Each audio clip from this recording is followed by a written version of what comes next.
आ गए लक्ष्मण राम अवध में आनंद भयो रे भैया मगन भयो।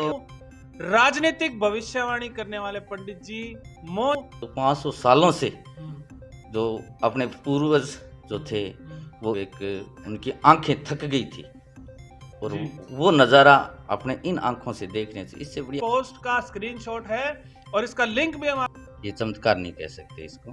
चमत्कार तो वो लोग करते हैं जो तांत्रिक होते हैं। क्या मोदी सरकार बन रही है दोबारा? 1001% बने।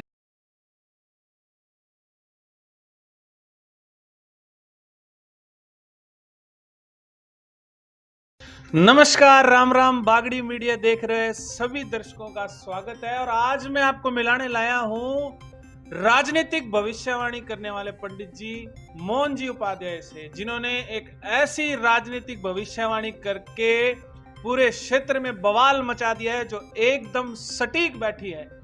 इन्होंने 3 नवंबर 2023 को राजस्थान चुनाव संबंधित एक भविष्यवाणी करी थी, जिसके अंदर इन्होंने भारतीय जनता पार्टी और कांग्रेस को मिलने वाली सीटों का आंकलन बताया था। और मैं बताऊं कि यह किसी चमत्कार से कम नहीं है कि वो आंकड़ा जो इन्होंने एक फेसबुक पोस्ट के जरिए डाला था, जो इस वक्त आप स्क्रीन पर भी देख रहे हैं, ये उन्हीं की पोस्ट का स्क्रीनशॉट है और इसका लिंक भी हम आपको डिस्क्रिप्शन में देंगे। अगर आपको कोई डाउट हो तो आप उस लिंक पे जाकर के इनकी प्रोफाइल को चेक कर सकते हैं। डिजिटल पंडित जी हैं, इंस्टाग्राम पे भी एक्टिव रहते हैं, फेसबुक पे एक्टिव रहते हैं और सबसे बड़ी बात ये हुई है कि इनकी जो भविष्यवाणी है वो एकदम सटीक बैठी है। तो सबसे पहले मोहन जी, हमारे चैनल बागड़ी मीडिया पे आपका स्वागत।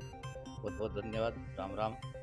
तो मोहन जी, आप सबसे पहले हमारे दर्शकों को ये बताइए कि ये जो आंकड़ा आपने चुना था, ये जो आपके ज्योतिष की विद्या थी या ये कोई चमत्कार था या आपकी कोई कला है या ये कोई विज्ञान है जिससे कि वो आंकड़ा एकदम सटीक जा करके बैठा है इस विधानसभा के चुनाव परिणामों में?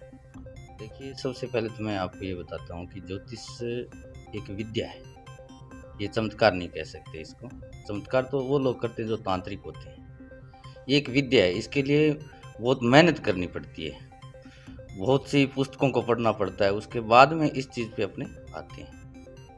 तो पंडित जी, ये बताइए कि जैसे आपने बताया कि ज्योतिष एक विद्या है, तो हर विद्या को सीखने के लिए काफ़ी जो परिश्रम करना पड़ता है, काफ़ी समय लगाना पड़ता है, कुछ डिग्रियां भी हासिल करनी पड़ती हैं। तो आप हमारे दर्शकों को ये बताइए कि आपको ये विद्या किस गुरु से मिली या किस जगह आपने इसको सीखा या क्या आपने पढ़ाई की इसमें, उसके बारे में भी हमारे दर्शकों को बताइए। ब्राह्मण संस्कृत महाविद्यालय न्योर है, उसमें मेरे गुरुदेव है सुधीर कुमार जी पांडे और वो शिवानंद जी के शिष्य हैं जी। बहुत अच्छे विद्वान हैं, ज्योतिष के, चारों वेदों के बहुत अच्छे ज्ञाता हैं। तो मैंने उन्हीं से विद्या ग्रहण की और उन्हीं का आशीर्वाद और प्रभु कृपा से ये सब कुछ हुआ है। पंडित जी, ये बताइए कि जैसे आप जो भविष्यवाणी करते हैं, मैं ऐसा सुनता हूँ कि जैसे मैं भी एक ब्राह्मण परिवार से आता हूँ, तो जैसे लोग कहते हैं कि किसी के बारे में भविष्यवाणी करना, जो भविष्यवाणी करता होता है, यानी कि जो ज्योतिष आचार्य होता है या जो ज्योतिषी होता है, उसके ऊपर भारी पड़ जाता है। लेकिन आपने तो ये भविष्यवाणी एक सरेआम फेसबुक पोस्ट के जरिए कर दी है, तो ये इस पे आप क्या कहेंगे? देखिए, ये एक विद्या है और कई बार क्या होता है, मन का भाव होता है और विद्या एक ऐसी चीज़ है कि विद्या कभी अपने पास नहीं रखनी चाहिए, विद्या का उपयोग करना चाहिए। मैंने एक विद्या का उपयोग किया है।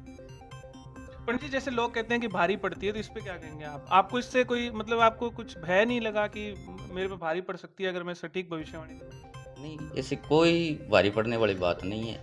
ये एक लोगों का सोच होती है ज्योतिष के प्रति और बहुत सारे लोग हैं, 90% लोग ज्योतिष को मानते हैं, 10% लोग नहीं मानते हैं ज्योतिष को। कोई मैंने पर्सनल भविष्यवाणी नहीं की, ये राजनीतिक भविष्यवाणी है और इसमें बहुत सारी मेहनत, ग्रह, नक्षत्र, तिथि, वार सबका योग करके उसके बाद में इस निर्णय पे आते हैं। एक चीज मैं और ये पूछना चाहूंगा कि जैसे विज्ञान है, क्या वो ज्योतिष के साथ चलता है या उसका ज्योतिष के साथ विरोधाभास है? इस पे आप क्या कहना चाहेंगे? देखिए, जो वैज्ञानिक हैं वो जो शोध करते हैं वो ज्योतिष के हर पॉइंट पे शोध करते हैं। जो एक हनुमान चालीसा में सहस्त्र योजन प्रभानु लिल्योताहि मधुर फल जानो। जुग सहस्त्र योजन प्रभानु। हाँ, जुग सहस्त्र योजन प्रभानु लिल्योताहि मधुर फल जानो। यानी आज से काफ़ी हजारों वर्ष पहले हनुमान चालीसा में तुलसीदास जी ने लिख दिया था। और वो सटीक चीज, मतलब जो वैज्ञानिकों ने सूर्य की जो गणना की, सूर्य की दूरी नापी पृथ्वी से, तो वो सटीक गई।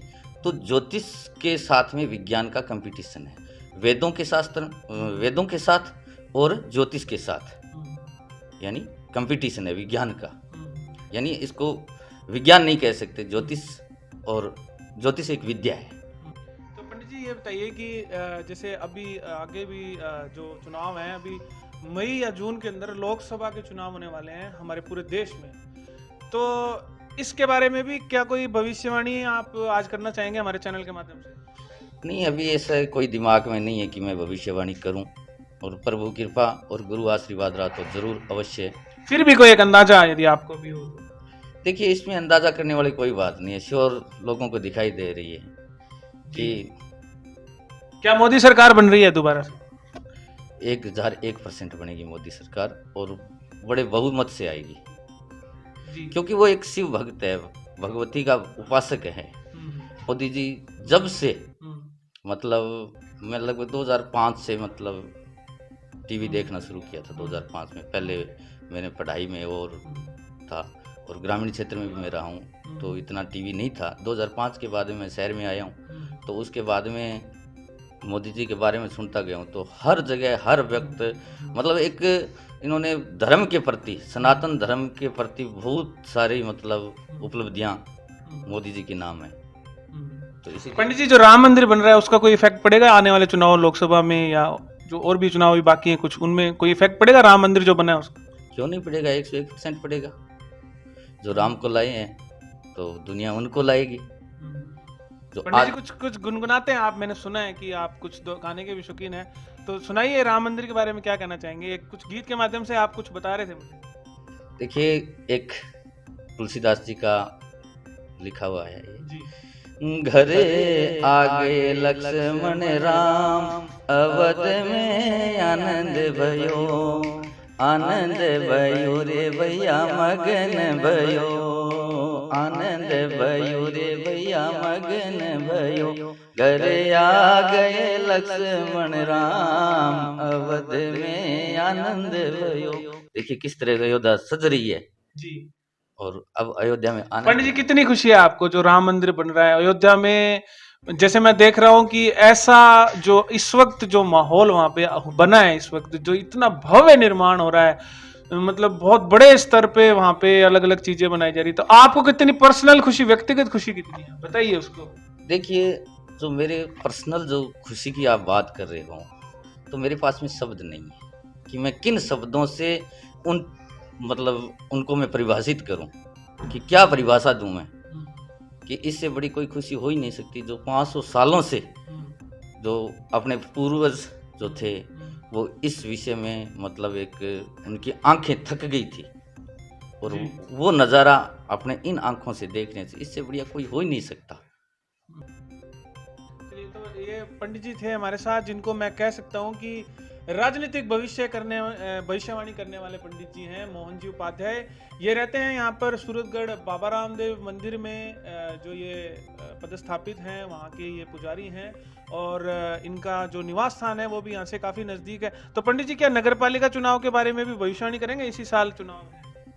जरूर गुरु आशीर्वाद और परमपिता परमेश्वर की कृपा से अगर मन चाहा तो जरूर करूँगी, लेकिन अभी मेरे फिलहाल मन में कोई ऐसी बात नहीं है कि मैं लोकसभा और नगर पालिका के बारे में कोई भविष्यवाणी करूँ। चलिए पंडित जी, एक अंतिम सवाल, फिर इस इंटरव्यू को विराम देंगे। 22 जनवरी को राम मंदिर में प्राण प्रतिष्ठा का जो समारोह आयोजित किया जाएगा, क्या सूरतगढ़ में भी कोई कार्यक्रम है इस तरह?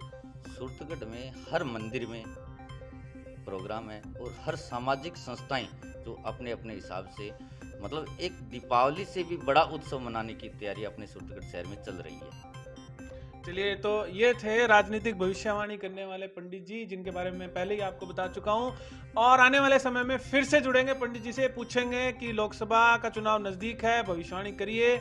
गंगानगर की सीट के बारे में भविष्यवाणी इनसे जरूर लेंगे हम, बीकानेर की सीट के बारे में भी भविष्यवाणी लेंगे, और टोटल सीट राजस्थान में, पंजाब में, पूरे भारत में कितनी आएंगी, ये आंकड़े मैं पंडित जी आपसे पूछूंगा आने वाले समय में। और नगर पालिका जो सूरतगढ़ का चुनाव है वो भी इसी साल 2024 में, उसके आंकड़े भी मैं पंडित जी से जितना मैं, अगर मुझे पंडित जी बताएंगे, भविष्यवाणी करेंगे वार्ड वाइज या टोटल वार्ड कितने किस पार्टी को आएंगे, ये भी भविष्यवाणी करेंगे। तो ये थे मेरे साथ मोहन जी उपाध्याय, पंडित जी, ज्योतिषी, ज्योतिषाचार्य जी, और मेरे साथ हैं मेरे सहयोगी महावीर भांबू जी, इंजीनियर अटल त्रिखा। बागड़ी मीडिया के लिए सूरतगढ़ से धन्यवाद।